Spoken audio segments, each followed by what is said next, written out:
Salut à tous et à toutes, dans cette vidéo, nous allons vous expliquer comment encadrer une fonction quand x est compris entre deux valeurs positives ou bien entre une valeur positive et négative. Alors, on se base sur cet exercice-là.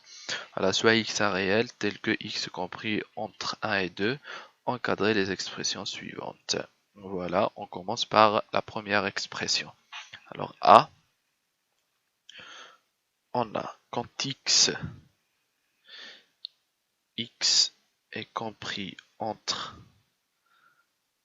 1 et 2, vu que ce sont deux valeurs positives, du coup on a le droit de dire que x carré sera sur 2 à la puissance 2 inférieur à 2 à la puissance 2 et supérieur à 1 à la puissance 2. Ce qui implique que x carré est compris entre 1 et 4. Voilà. Voilà, on a encadré la première question. On passe à la deuxième. Alors, on va encadrer x à la puissance 3, du coup, c'est pareil. X entre 1 et 2. Donc, x à la puissance 3, ça sera de même entre 2 à la puissance 3 et 1 à la puissance 3. Ce qui implique que x à la puissance 3, ça sera compris entre 1, 2 à la puissance 3, c'est 8. Voilà, et la C, x plus 2, du coup, x entre 1 et 2, alors, x plus 2, si j'ajoute 2, ici, je vais ajouter ici 2 et plus 2. Voilà, pour obtenir l'encadrement de x plus 2. Voilà, on obtient ça. 1 et 2. Ce qui implique que x plus 2 entre 4 et 3. Donc, si je passe à la racine, je mets la racine. Donc ici au milieu, j'écris x plus 2. Et là j'ai 4, je mets 4 et là 3. Et par conséquent, on obtient l'encadrement de la dernière expression x plus 2. La racine de 4, c'est très connu, c'est 2. On passe maintenant à la deuxième question. Alors là, ça commence un peu à comprendre les choses. Alors la deuxième question.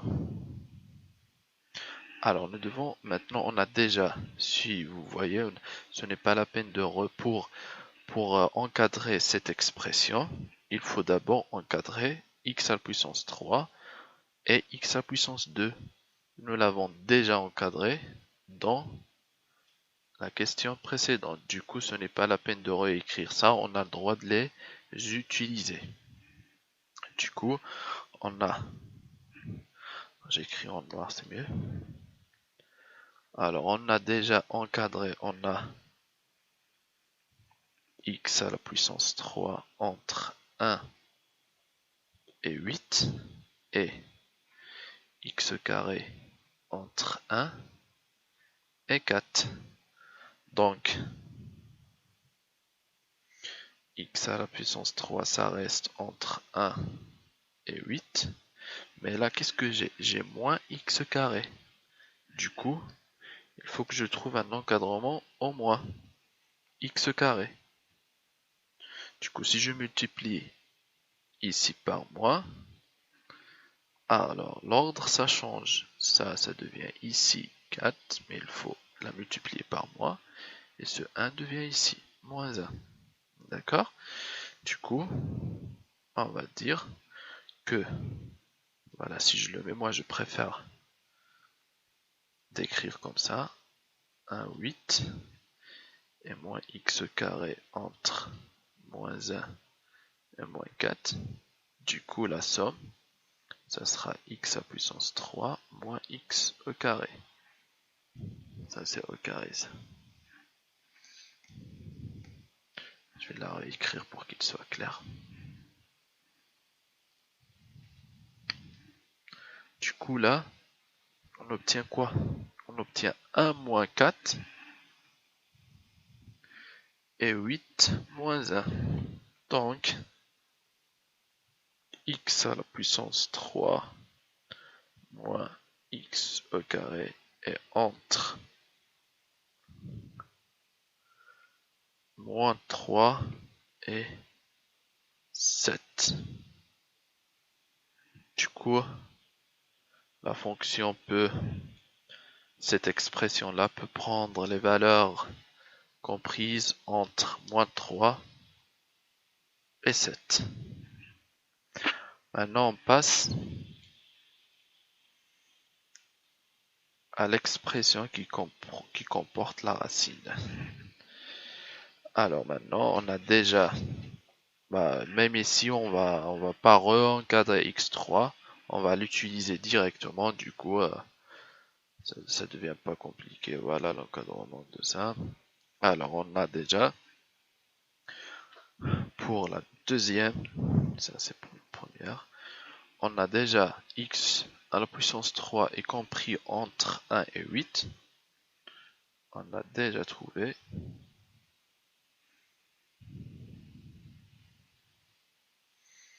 Que x à la puissance 3 est comprise entre 1 et 8. Et x par définition, ou bien d'après l'exercice, c'est entre 1 et 2. Voilà. Pourquoi vous ne me demandez pas pourquoi vous avez mis x entre 1 et 2, c'est l'exercice qui nous a dit que x entre 1 et 2.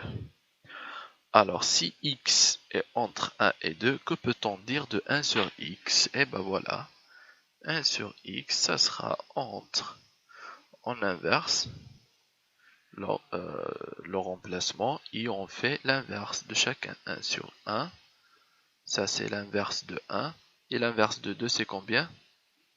C'est 1 demi. Et voilà. Donc, maintenant qu'est-ce qu'il nous reste? C'est la multiplication. Et là, pardon, on a oublié de... Parce que là, qu'est-ce qu'on cherche? La racine de x à puissance 3 plus 1. Du coup, pour obtenir l'encadrement de x à puissance 3 plus 1, il suffit d'ajouter plus 1 à chaque côté. Du coup, 8 plus 1 et 1 plus 1. 8 plus 1, ça sera 9. Ça sera 2. Du coup, on écrit qu'elle est comprise entre 9 et 2. Ici, on veut passer à la racine. Comme je vous ai déjà montré, quand il s'agit des expressions positives, on fait juste comme ça, c'est la plus simple. D'accord? Et voilà. Mais pour arriver à l'expression finale, il suffit de multiplier ces deux quantités-là.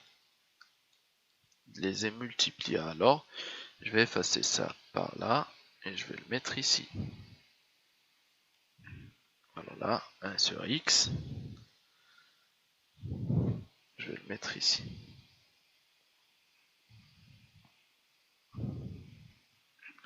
Du coup, la multiplication, c'est pas compliqué. Quand les deux valeurs sont positives, du coup, on obtient, ce sera la multiplication des deux. Du coup, on obtient l'expression recherchée. On est bien d'accord.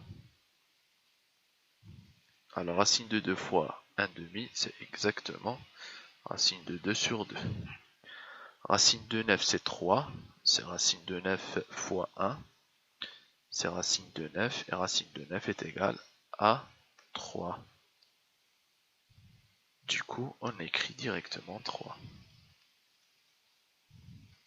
Et voilà, comme ça, on trouve l'encadrement de l'expression demandée. D'accord? Alors là, on écrit, voilà. Il ne reste qu'un seul cas de l'encadrement que j'ai oublié de le citer là en exercice, du coup je l'ai écrit. Encadré x au carré, c'est x est comprise entre moins 1 et 2. Et ben là, c'est pas assez compliqué. Voilà, ici on a x est compris. Alors ici on a x est compris entre moins 1 et 2. Celle-là est une quantité négative et celle-là positive. Du coup, pour passer au carré, je vais vous montrer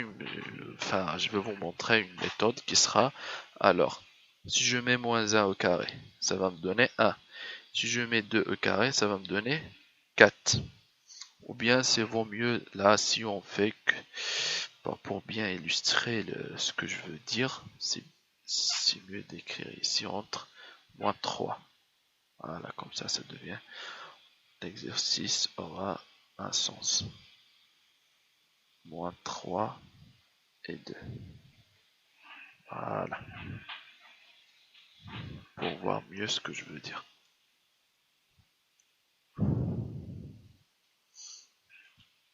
Alors, si là,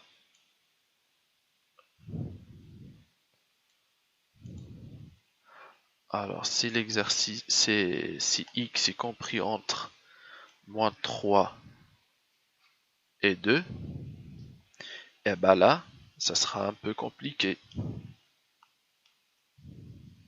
Moins 3 et 2. Alors, le carré de moins 3, ça sera 9. Et le carré de 2, ça sera 4. Du coup, là, on peut pas écrire x au carré supérieur à 9 et inférieur à 4. Est-ce que vous pouvez imaginer un nombre qui est supérieur à 9 et inférieur à 4? Du coup, là, c'est un problème. Qu'est-ce qu'il faut faire? C'est juste de leur inverser l'emplacement. Du coup, ce qu'il faut faire, on va dire, voilà, on a x entre moins 1 et 2. Alors, x au carré, ça sera entre 2e carré, voilà, c'est moins 3, 2e carré et moins 3 au carré. Du coup, x au carré est entre 9 et 4. Et là, c'est logique. X au carré est supérieur à 4 et inférieur à 9. J'espère bien que vous avez bien compris cette partie d'encadrement qui est très intéressante. Après, on va l'utiliser pour étude fonction et par conséquent, il va nous faciliter la tâche pour étudier le sens de variation ou bien le signe d'une fonction ou bien d'une dérivée. Bon courage et bonne chance à tout le monde.